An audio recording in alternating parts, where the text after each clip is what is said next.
Hello, everybody. I'm Valentin. I'm a DPhil student here in the Faculty of Linguistics, and I'm extremely excited to talk to you today about how do language models like ChatGPT process complex words. If there are any questions, please always interrupt me, right?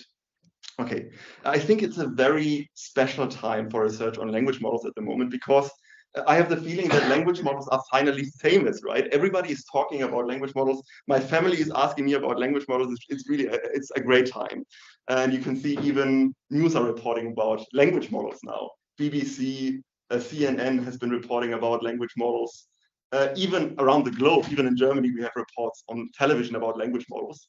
And there even has been on Channel 4 an interview, a live interview with ChatGPT. Yeah, so this is all pretty cool. Who has actually tried out ChatGPT here in this room? ChatGPT? Yeah. Like try to play around with it? Anybody? Me?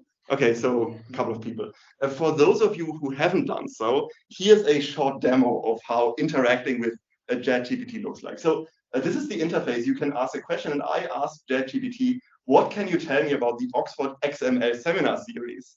Right? Okay, let's see what ChatGPT said. It said, I'm sorry, but as an AI language model, my knowledge cut off September 2021, and I do not have any information about events that have taken place after that date. However, as of my knowledge cutoff, I can tell you that the Oxford XML seminar series was a series of seminars on the topic of XML, extensible markup language, that were held at the University of Oxford. These seminars were intended to provide a forum for researchers and practitioners to discuss the latest developments and best practices in the use of XML for data representation, processing, and exchange. The series was organized by the Oxford eResearch Center and was open to all interested parties. So this is in a way a prototypical answer for ChatGPT. It sounds extremely confident.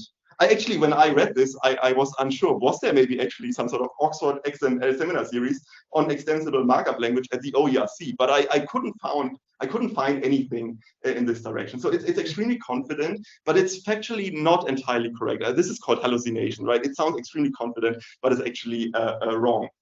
Another thing you can notice here is that the language is really flawless, right? It sounds as if it were written by a human person, right? There are no obvious grammatical errors. It's very fluent. It's also stylistically really well written. And now what you might not know is that this is actually not the text that ChatGPT generates. The corresponding text to this that ChatGPT generates looks like this. So you can see it's a little bit different, right? Some of the punctuation marks are not written directly following the word. And I want to draw your attention to a couple of words here in particular, now colored in orange. So markup, extensible, and interested. These are complex words, right? So they consist of more than one morpheme. So for example, for interested, we have the stem interest and the suffix ed. And you can see that these three complex words are all treated differently by ChatGPT. For interested, it's actually one word or one token. This is the terminus technicus we are going to use. So it's one token for ChatGPT, whereas markup and extensible are two tokens for ChatGPT. For markup, the split into two tokens actually is in line with the morphological segmentation. So we have like two parts, and it makes sense how ChatGPT segments this word. For extensible, this is not the case, right? For extensible, we see that the split somehow is not in line with the morphological structure of the word. And so this is going to be like the main focus of this talk. How does ChatGPT process such complex words? And not only ChatGPT, but mostly other language models. How do they process complex words, and how are they affected by these differences in how they tokenize these words? A little bit of background about complex words. So complex words are words consisting of several morphemes. We can distinguish inflection, such as rights, where we have a stem and an inflectional morpheme, here a suffix, s, from derivation, where we have prefixes or suffixes. So here, super bizarre would be a derivative with a prefix super and a stem bizarre. And here we are mainly going to focus on derivationally complex words. So words created by means of prefixation, as in super bizarre, suffixation, as in bizarreness, and prefixation and suffixation can also be combined recursively, as in super bizarreness.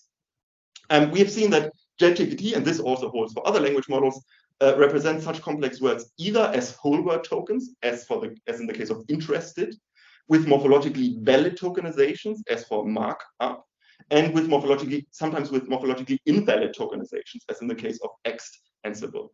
And so the two key questions I want to ask in this talk are, first, how does the input tokenization, which we have seen, impact how language models process complex words?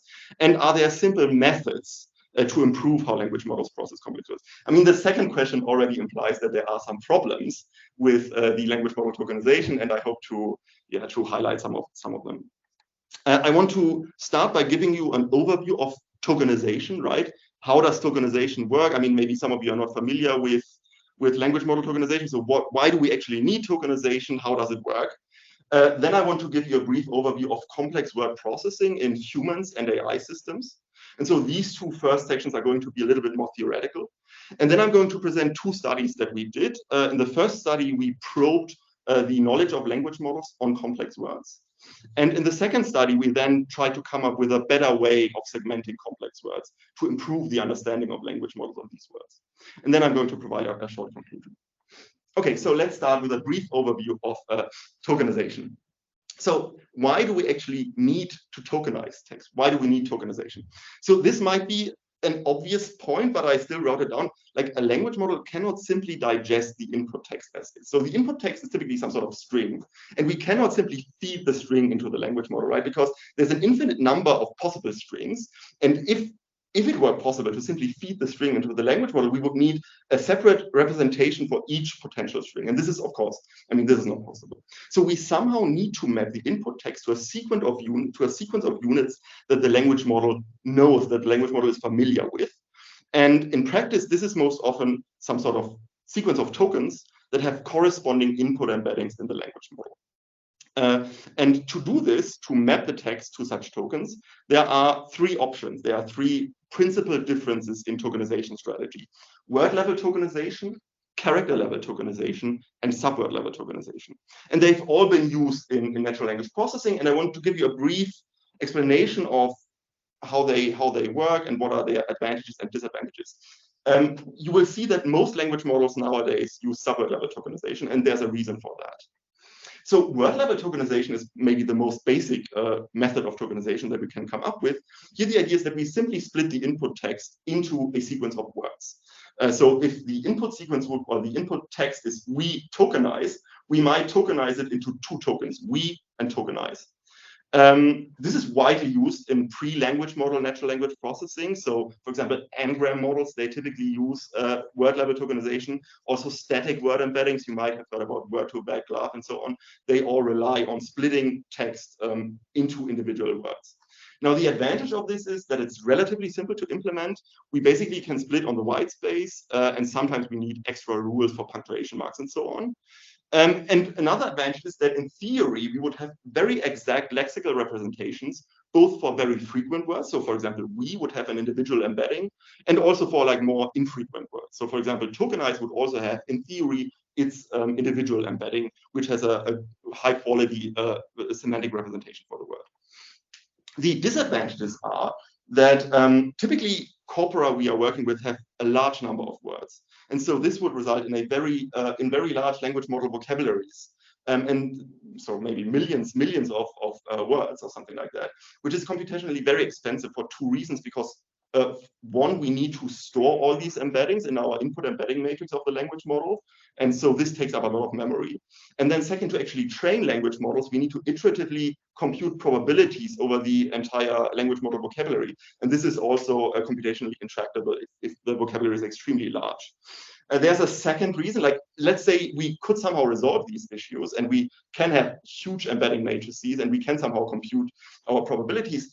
We know from statistical work in linguistics that if corpora get bigger and bigger, you're always going to encounter words you haven't seen before, right? So you are never going to end up in a situation where you actually have already seen all the words that you're going to encounter during test time. And this is also called Heap's law, right? So as your corpora grow, the number of words you're going to encounter is also going to grow. So there's always going to be words we haven't seen before, which are called OOVs, so out of vocabulary words. And in these like word level NLP models, they are then typically represented as unknown tokens. And this is problematic, right? If you have a lot of unknown tokens for downstream performance. Okay, one alternative to word level tokenization would be character level tokenization. So here the idea is that we split the input text into a sequence of characters. So if our input text again is we tokenize, we will tokenize it into WE white space TOKENIZE. This is actually used by a few language models today. So for example, maybe you've heard about ByT5 or K9. I think it's a very interesting approach, and I'm happy to discuss maybe later about the potential. I think it has a lot of potential. The main advantages are that it's very simple to implement, of course, to simply split into characters. And it leads to very small language model vocabulary, so which makes at least the vocabulary extremely efficient. The advantages to character level tokenization are that the meaning representations of individual words need to be learned as a function of the characters. This is sometimes referred to as a soft lexicon, and this happens typically in the internal layers of a language model, right? So the input is relatively simple, but then the word meaning needs to be somehow computed by the internal layers of the language model. And this is quite complex. And so in a way, it moves the complexity from the input embedding matrix further up to the internal layers of the language model. And as a result, training character-based language models has been notoriously difficult. So simply, I mean, it hasn't worked very well so far. But I think, yeah, there are a few very interesting approaches in this direction. And as I said, happy to discuss about this later. Now, we've seen word level tokenization is not a good idea for language models. Character level tokenization also not. Okay, what else can we do? So there's a third way of tokenizing text, which is called subword level tokenization. And it's in a way in between character level and word level tokenization.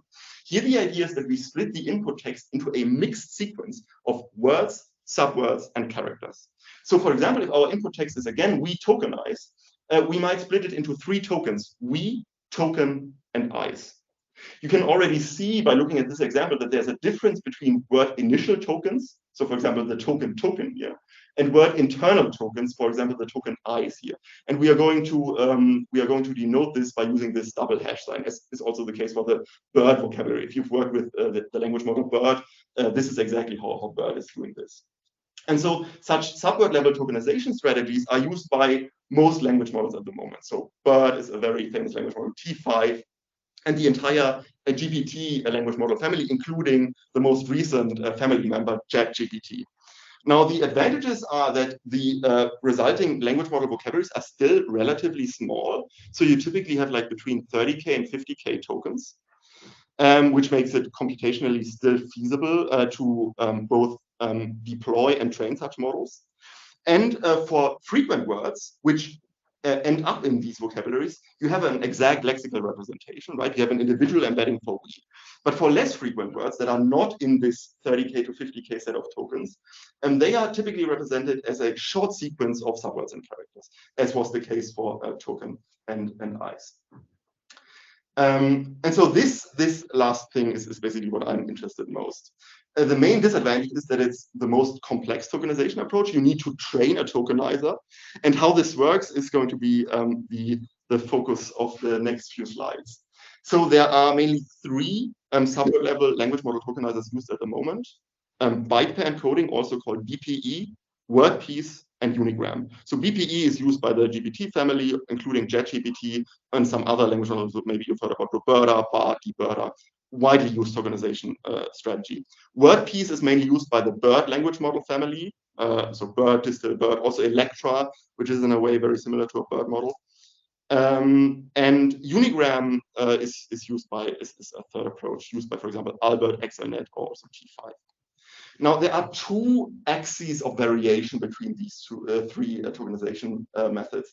How they create the vocabulary. So the question here is, how do we determine our set of 30K to 50K tokens? How do we create the vocabulary? And the second question is, let's say we now have a vocabulary. How do we then use the vocabulary to actually segment words into tokens, right? How do we map the text to our set of tokens?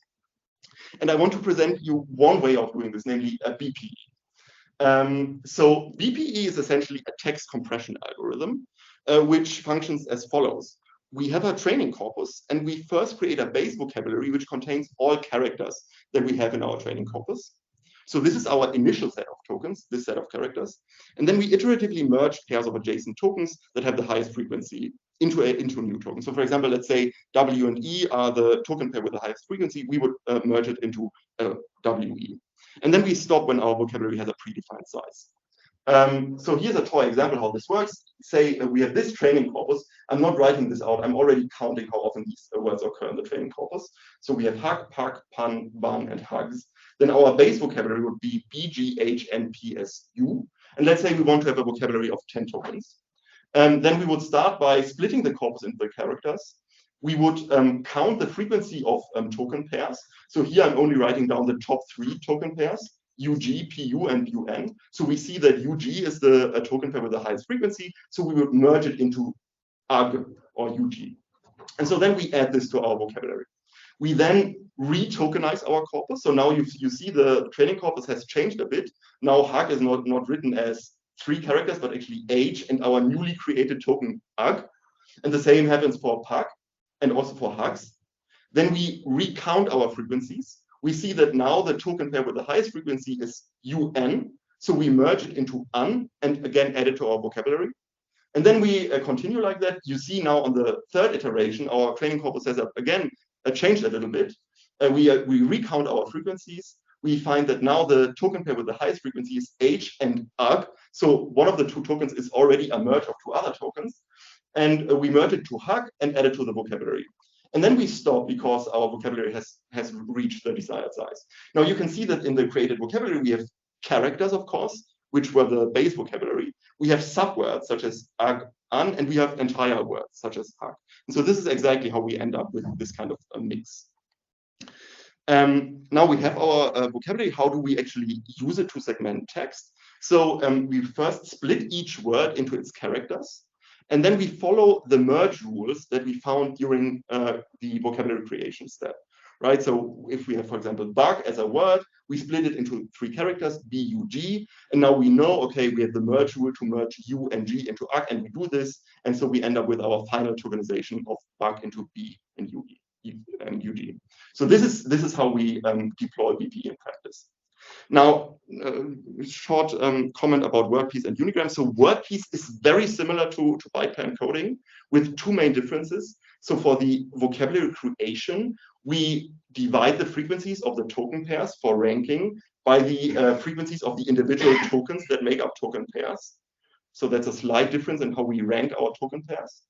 And the main difference is in how we then segment text after we have created the vocabulary. So for WordPiece, we use a greedy left to right segmentation. So we throw away the merge rules that we found during training the tokenizer, and we simply segment greedily left to right. Unigram is a more probabilistic tokenizer. Here we create the vocabulary by starting from a big vocabulary and iteratively removing tokens until we have reached our predefined vocabulary size.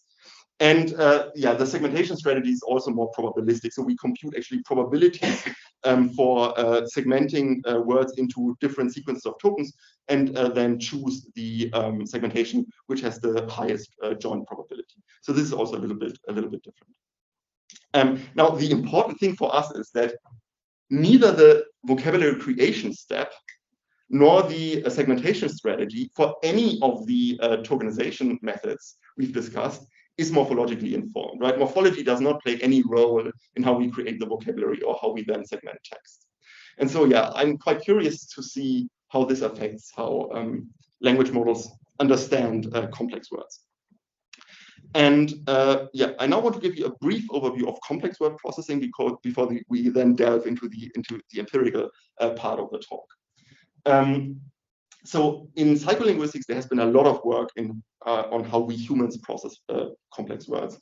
And there are, in principle, 2 different general approaches or general models of explaining how we humans process complex words.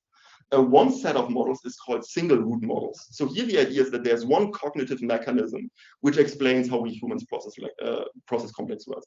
There are storage models where the idea is that for all complex words, the meanings are stored in the mental lexicon. Right, so for example, for super bizarre, we have a representation in our brain which stores the meaning of super bizarre.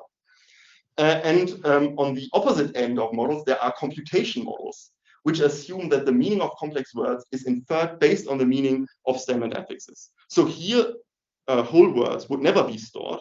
There's no representation for super bizarre in the brain, but what would be stored is a representation for super and a representation for bizarre, right? And then when you encounter super bizarre, when you read text or when you listen to somebody, the brain would compute the meaning of the full word based on the meaning of the individual parts, right? So these are two opposing poles, basically, on for single root models. There are also models which assume that there are more than one mechanism involved in complex word processing. And these models are called dual root models. There are two kinds of dual root models. Parallel dual root models, which assume that both storage and computation are always activated. So let's say, again, let's take the example of superbizarre. Parallel dual root models would assume that you have some sort of cognitive representation of superbizarre. You would also have cognitive representations of the prefix super and the stem bizarre. And when you encounter super bizarre, when you read text, both the whole word representation would be accessed. So you would access the representation for super bizarre, and the representation for super and the representation for bizarre would also be accessed, right? And then there are, for example, there are subclasses of parallel root models which assume that both roots are activated, and then the root which is faster wins, right? So there are certain variations, but the general idea is that more than one root is activated always. As opposed to that, there are also serial dual root models, where the idea is that you always try to first access the storage root. So you basically look up, oh, do I have some stored representation for a complex word? So do I have already encountered super bizarre before, for example? And only when the storage-based access fails, do you try to access the meaning of a complex word based on the individual morphemes, right? So only when super bizarre is not in your mental lexicon, then you would access super as a prefix and bizarre as a stem and compute the meaning of the full word as some sort of computation. Now let's think about how does this correspond to models of word meaning in natural language processing. So in natural language processing, we have word embedding models that have individual word embeddings for words irrespective of whether they are complex or not. So for example, the famous word2vec by Mikolov and colleagues is like that. You have a set of words, you train your word embeddings, and then if a complex word is in your set of words, you have a individual representation, otherwise you don't have any representation. So word2vec, GLAV, all these static word embedding models, they are very similar conceptually to storage-based models in psycholinguistics. Looking at computation, there are a couple of less well-known papers in NLP which propose models that are very similar to computation models. So for example, Luong and colleagues from Stanford, they had a paper where they proposed a recursive neural network which operates on morpheme representations and computes the meaning of complex words as a function of the individual morpheme embeddings, right? So you do not have any stored embedding for complex words, but you have stored morpheme embeddings, and then you compute, whenever you encounter a complex word, you compute it using the recursive neural network. For parallel dual root models, there are also analogous models in NLP. And these are models which have full word embeddings for full words, but they also have embeddings for individual morphemes. And they then basically sum the embeddings of the morphemes with the embedding of the full word. So Botha and Blunson, actually here from Oxford, they have a model where they do exactly this. They have morpheme embeddings. They somehow combine the morpheme embeddings, and then they add a full word embedding too. Also fast text, maybe you've heard about fast text, it's a well-known embedding method. It's also quite similar to a parallel dual root model. The only difference is that the individual subword units are not morphemes. So in fast text, you might have character trigrams which do not correspond to morphemes. But apart from that, it's also very, very similar. You have subword representations, you add them up, and then in the end, you also add a representation for the entire word if you have one. Okay, so let's think about how do language models fit into the picture here. We've already heard about how tokenization works for language models, but what does this mean, the way they tokenize words, for how they process complex words? So we've already seen at the example of interested that many complex words are represented as whole word tokens with corresponding embeddings. So this is an example from bird. Bird has an embedding for stabilize. Okay. There are also many very frequent complex words that are still segmented into individual tokens. So for example, finalize is split by bird into final and eyes, but it occurs more than 2,000 times in the pre-training data. So we can assume that given that it occurs with such a high frequency, that the language model can somehow store the meaning of finalize in its internal layers, as we also assume for character-based language models, right? So the high frequency is enough for the language model to somehow store the meaning in the layers, even though it has no individual embedding for finalize. And then there are other words which superficially look similar to finalize. So for example, tribalize is also segmented by the BERT tokenizer into 2 tokens, tribal and eyes. But it doesn't occur at all in the pre-training data, right? The frequency of tribalize in the pre-training data is 0. So the language model has no chance of somehow storing the meaning of tribalize in the internal layers, right? Because it has never seen the word before. And so in this case, the only chance of the language model to come up with a meaning is to somehow compute the meaning of the complex word based on the individual tokens.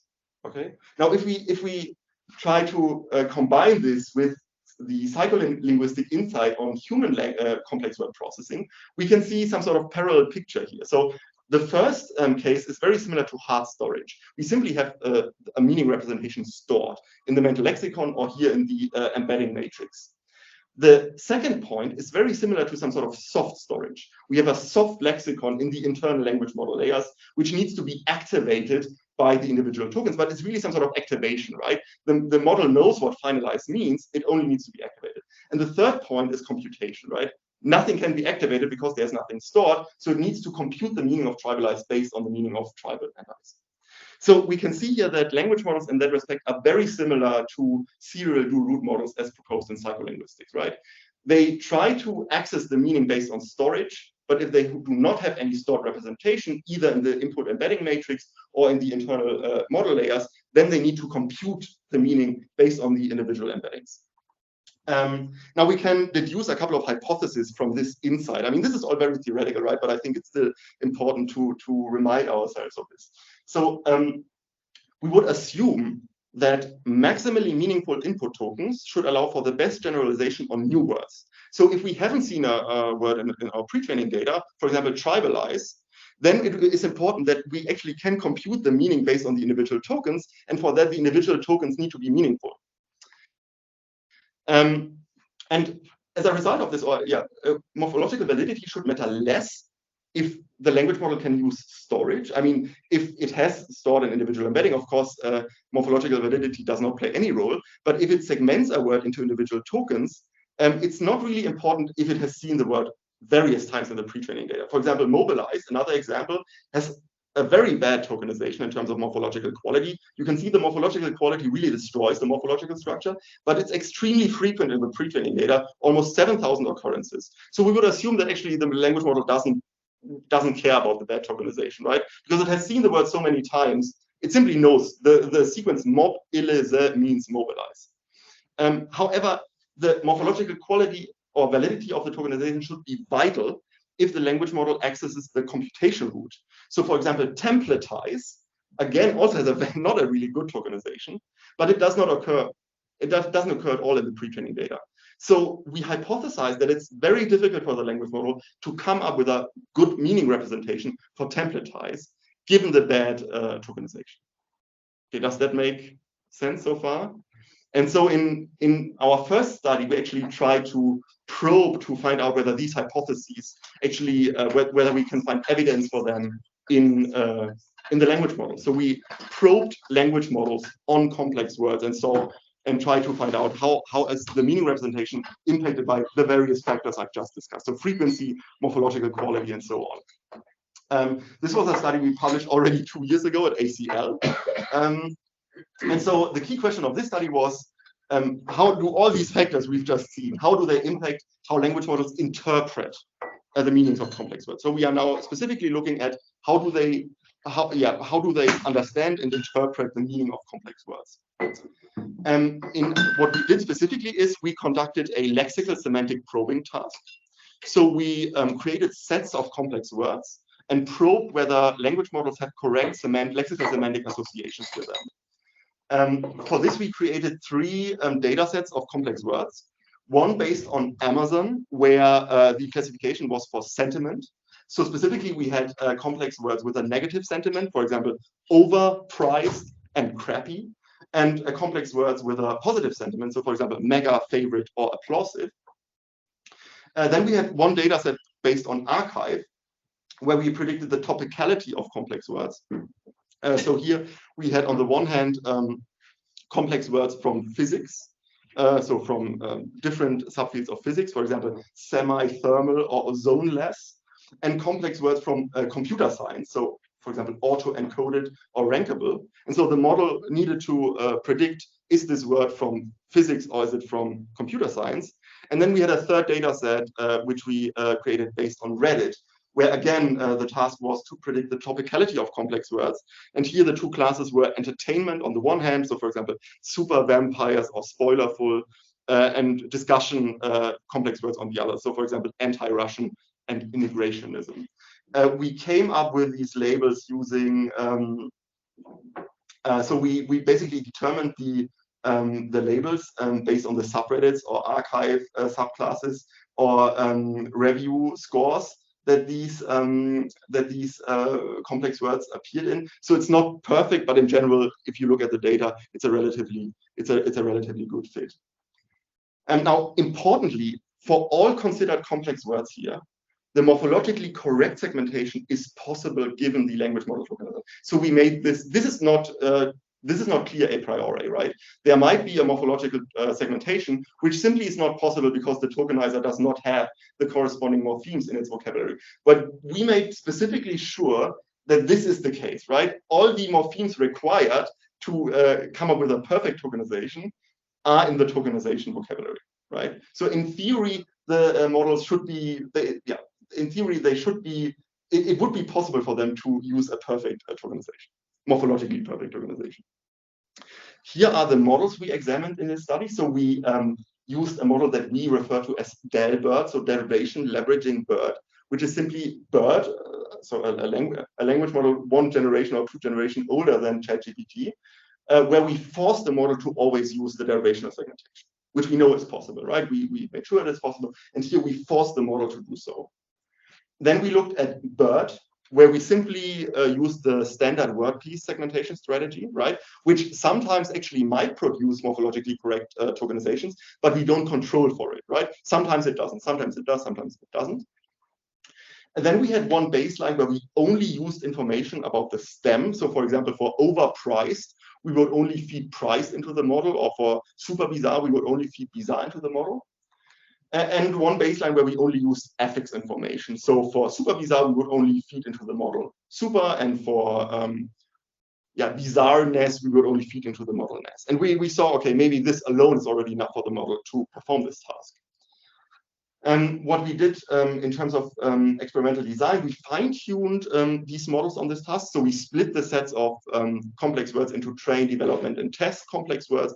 Then we trained on the training complex words and evaluated on unseen complex words from dev and test. And we did this for 20 different random seeds. Here's an illustration of the two main models we're looking at. This is DELBERT, right? So the complex word, for example, might be super bizarre with a negative sentiment.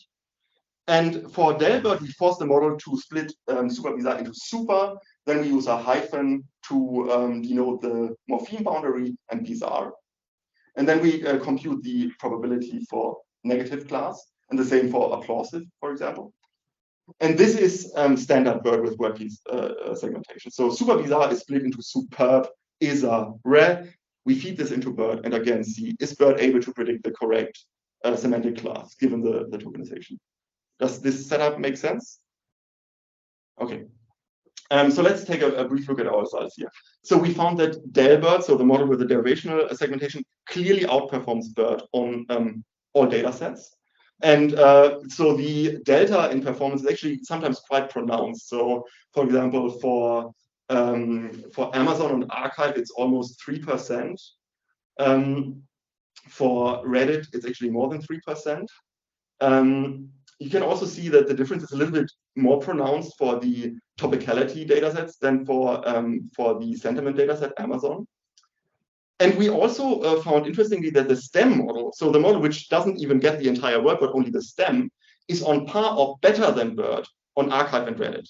So in a way, it's if you have a complex word and you want a language model to understand it, and the language model has a bad tokenization, it's sometimes better to only feed part of the word into the model, because otherwise the bad tokenization makes it impossible for the language model to understand what the word means. This is going to be also important for how to potentially improve tokenization. We then also looked at, we fine-tuned the models for a couple of epochs, 20 epochs in total. We also looked at when the models reach their top performance. And we found that Delbert converges a lot faster than BERT on all data sets. So here in the top panel, you can see histograms of over all 20 different random seeds. When do our models reach top performance? And you can see that, especially for arXiv and Reddit, the blue columns are way further to the left. So these models reach top performance a lot quicker than BERT. And so this makes, I think, intuitively sense, given that Delbert operates on morphological units and can simply combine the meanings of the subwords to infer the meaning of a complex word. And this is not possible for BERT, because if BERT wants to learn the meaning of a complex word and it has a bad tokenization, it needs to adapt the model weights, right? It basically needs to store the complex word in the soft lexicon. And this is a lot more complicated, and so leads to longer convergence times. We also analyzed frequency effects, right? We talked a lot about the complex words of different frequencies. And we found that for low and mid frequency, Delbert performs better than BERT. So here you can see the 3 data sets. Here on the left, you can always, so on the very left, you can see low frequency words, in the middle always mid frequency words, and on the right always high frequency words. And you can see that for low and mid frequency words, the blue line is always above the orange line. So here Delbert is clearly better than BERT. And this again makes sense, given that for low and mid frequency words, we would assume that the meaning needs to be computed, given that the model probably hasn't seen these very low frequency words before.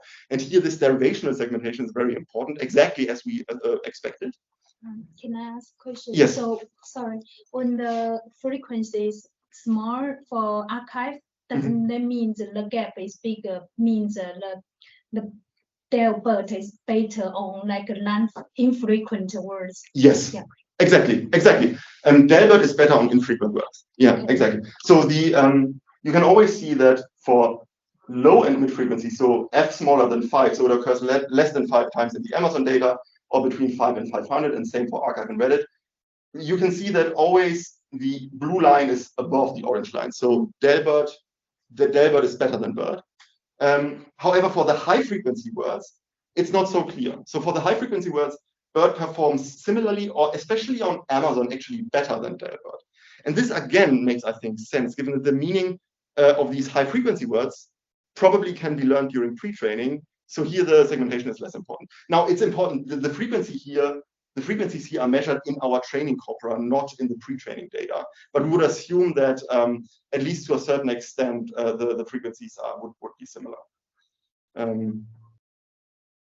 Okay, we then also qualitatively looked into the data and tried to find cases which are particularly problematic for our language model.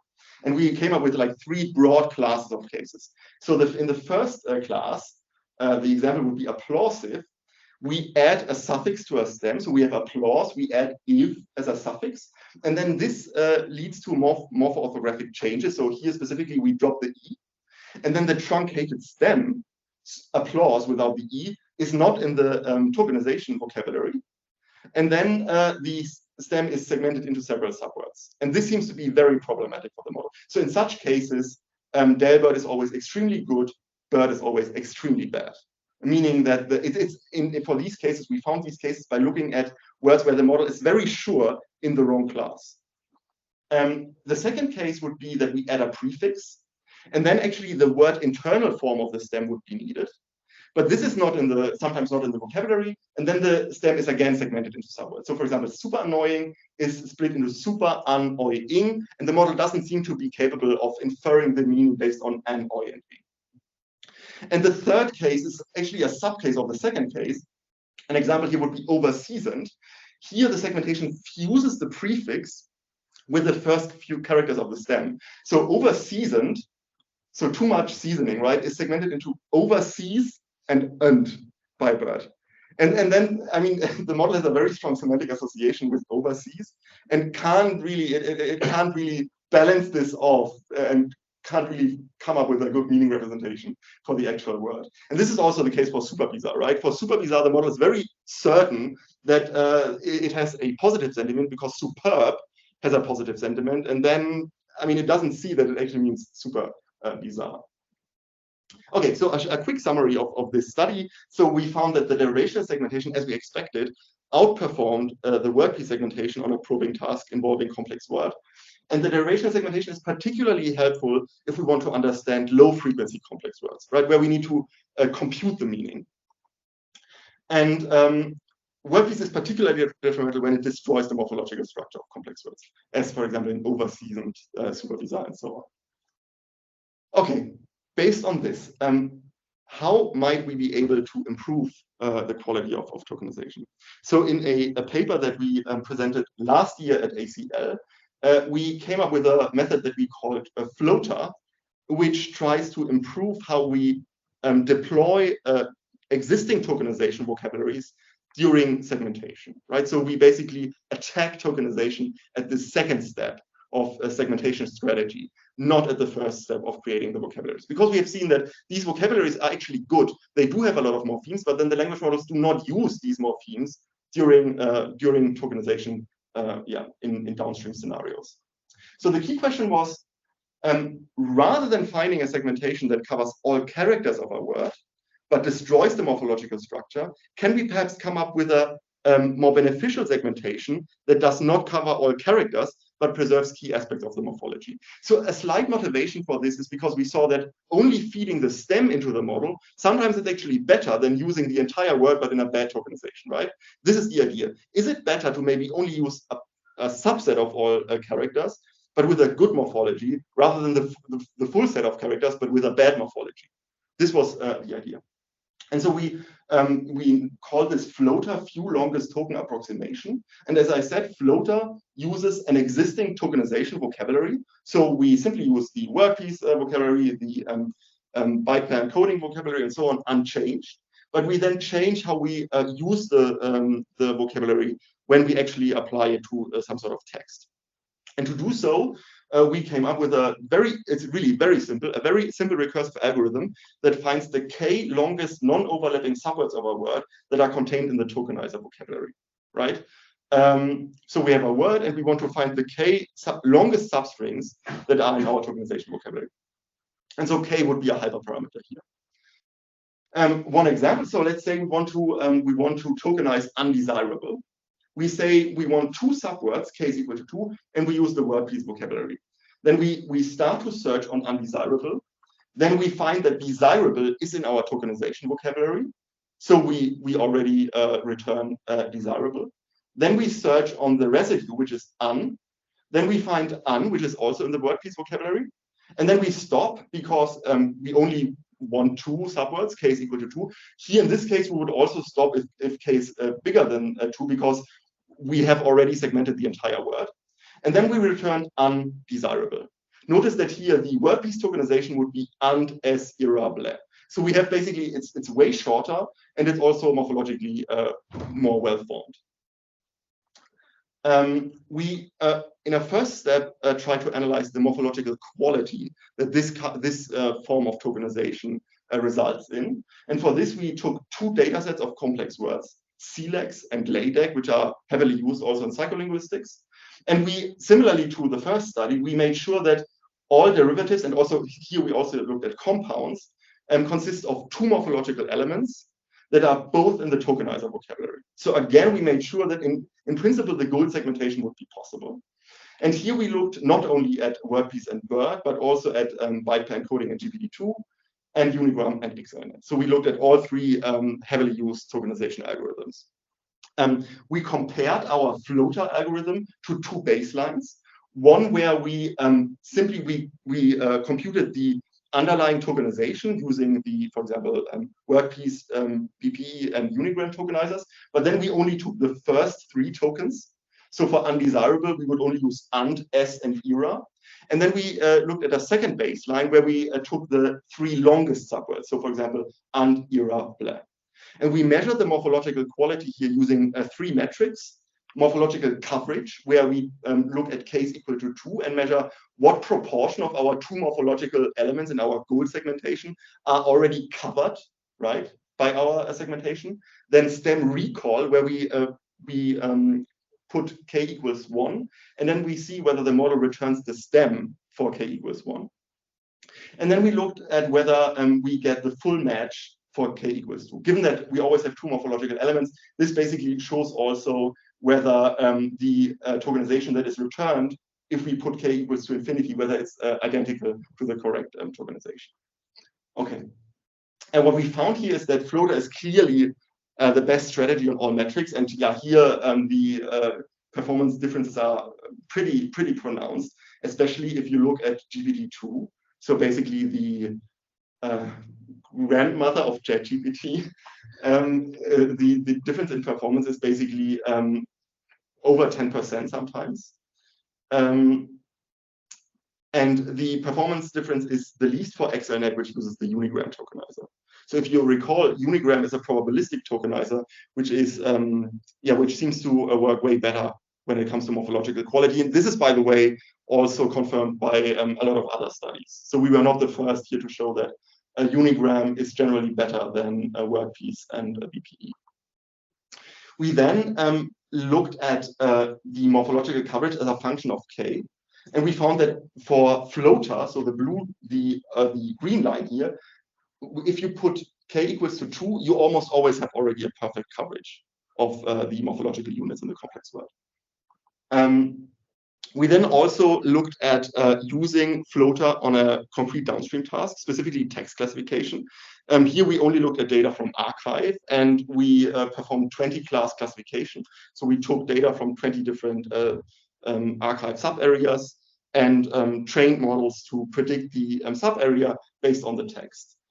And so we only looked at the titles here to have very short text with a lot of complex language. And we specifically filtered the titles to contain a lot of complex words with a lot of morphemes to really have some sort of challenging benchmark for our models.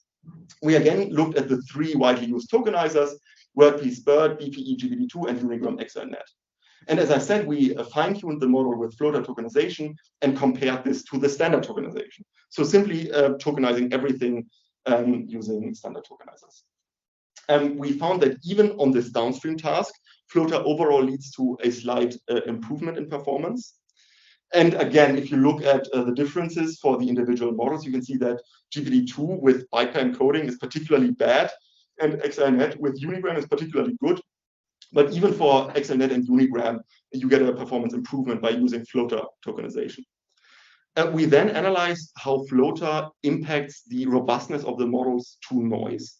And what we did here is we injected white space noise into the text. So we randomly dropped white space between tokens, or between words, sorry, which is actually a problem which sometimes occurs if you're working with historical text, that white spaces are missing. So for example, if this is an example sentence, we would randomly drop the white space between example and sentence with probability of 0.3. And what we do here is we use what is called unseen noise. So we only inject the noise during evaluation, not during training.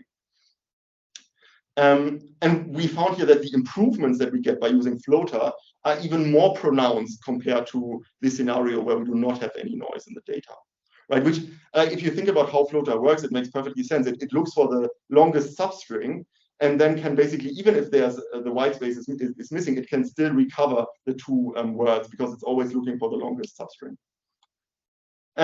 What we have seen in the example is that floater also has the advantage that it substantially decreases the sequence length. So, I mean, k, you can basically determine k. If you put k equals 1, of course, the sequence is a lot shorter than for the standard tokenization ST here. But even for k equals 4, for all 3 models, the sequences are on average shorter than for the standard tokenization. And this is, of course, a big problem, given that the sequence length heavily impacts the computational cost of using transformer-based language models. So here's a potential for more efficient language models. Now, in our main experiments, we used k as a hyperparameter. So we try to see, okay, what is the best configuration for k? You can also say, okay, I'm simply saying I want to, for example, have very short sequences. So I fix k at k equals 1 or something like that. And for this, of course, I mean, it doesn't really make sense to compare to the standard tokenization. So we compare to these 2 other baselines that we looked at also for analyzing the morphological quality. And we found that yeah, floater basically is most robust. So if you decrease k, so here for this point you always return only 1, the performance goes down a little bit compared to using more characters for each word, but it goes down much less in a much less pronounced manner compared to the other tokenization strategies. Okay, so in summary, a floater substantially improves the morphological quality of tokenizers. It increases the performance on certain tasks. I mean, we looked at text classification. It would be super interesting to look at other tasks in the future. And it also increases the robustness to noise and makes the sequences shorter. And importantly, it does not require any additional training or parameters. So in research on better tokenizations, there are a lot of work on doing some sort of additional training or something like that. Here, this is not the case. You simply take a pre-trained model, you take the exact same tokenization vocabulary, you deploy it in a different way, and you get these performance improvements. Okay, are there any questions about this last study? Yes. So, what's the reason like you only choose the archive corpus for the floater comparison? Because you know, from your first experience for bird, you have 3 data sets, and those 3 data sets have different types of vocabulary. For example, archive have scientific, academic, vocabulary, but for Amazon and Reddit, they use very informal language and much more simple than the archive. So I wonder if the model performs different and different types of data size. That's a great question. I'm happy to discuss about this in greater detail later. So we wanted to have as complex text as possible. And with complex, I mean a lot of morphologically complex words. Because we thought that floater is particularly beneficial if you want to analyze text with a lot of morphologically complex words. If you simply train a model on some sort of sentiment benchmark, which is simply out there without any complex words, you're not going to see a lot of difference, because if the word is not morphologically complex, and it is maybe even in the tokenization vocabulary, floater is also simply going to return the same token, right? If you put floater with k equals 1, and the word is in the tokenization vocabulary, even if k is bigger than 1, it's going to return the 1 token. So there, of course, the performance difference is not so pronounced. And which is a general challenge, I think, for coming up with or for working on tokenization, because on many data sets that do not have a lot of complex words, a better tokenization strategy doesn't really buy you a lot. But I think it's really important that we have that in NLP, we have methods which do not only work for these standard benchmarks with a lot of easy language, but even for like data points which are rather drawn from the long tail of text we might find out there, right? Yeah. I guess I totally agree with you about the reason you choose archive, and I saw you choose archive titles, like article titles. Normally, titles is like easier to understand than the main text itself. Did you try to randomly sampling from the abstract or main text from the article? So we only looked at titles here. More complex words. That's a great point. We should probably have done this. No, we only looked at titles because titles often do have already quite a few complex words, and they are very short. So if you want to map a title to a topic class, so you say, oh, this title is from CSCL, for example, and there are only complex words in the title, it's really important to be able to understand the complex words. So that's why we only looked at titles, and we only looked at titles with a lot of complex words. Great. Thank you. I'm happy to discuss about this in greater detail in a second. So a very short conclusion. So key takeaway points here. We argue that in our work, the language models can be seen as serial dual root models, right? There are these different mechanisms of accessing the meaning of complex words. And this is important if we want our models to generalize well on complex words that they haven't seen in the pre-training data. We show that standard tokenizers severely affect how language models process complex words, especially when they destroy the morphological structure of the words. And then we propose floater as a lightweight method that can be used on top of existing tokenizers to resolve some of these shortcomings. Now, one final note about ChatGPT. I know the people who came here to learn more about ChatGPT, it was maybe a a little bit disappointing because we didn't talk too much about ChatGPT. We are currently actually trying to find out to what extent ChatGPT already understands complex words despite the bad tokenization. So ChatGPT has the exact same tokenizer that GPT-2 also has. So a byte pair encoding-based tokenizer. Now, if you ask ChatGPT what is the meaning of the word super bizarre, it actually gives you a really compelling answer. So it says, well, it's not really a frequent word, but the word super is a prefix. It means above or beyond. Bizarre means very strange. Therefore, super bizarre could be interpreted to mean something that is extremely weird, odd, or unusual. So you get the impression that ChatGPT, because of its general extremely good linguistic knowledge, can in a way overcome the detrimental effects of its tokenizer. So I think this is a very interesting direction for future research. Yeah, I'd be curious to hear what you think about this hypothesis. And yeah, I say now thank you, and I'm happy to take any further questions. Thank you.